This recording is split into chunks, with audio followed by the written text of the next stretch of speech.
২০১৩ সালে ভারত ও বাংলাদেশের মধ্যে প্রত্যর্পণ চুক্তি স্বাক্ষরিত হয়।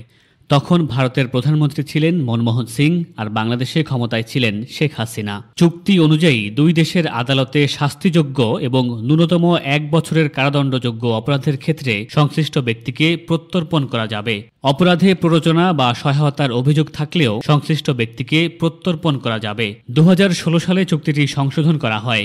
নতুন ধারায় বলা হয়, কারো বিরুদ্ধে গ্রেফতারি পরোয়ানা থাকাই প্রত্যর্পণের আবেদন করার জন্য যথেষ্ট।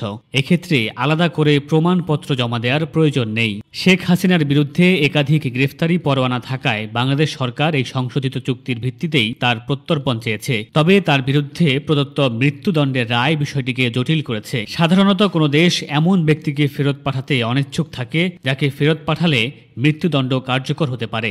ভারতের পররাষ্ট্র সচিব বিক্রম মিশ্রি ইতিমধ্যে জানিয়েছেন, এ বিষয়ে আইনি জটিলতা রয়েছে এবং দুই দেশের মধ্যে আনুষ্ঠানিক আলোচনার প্রয়োজন হবে।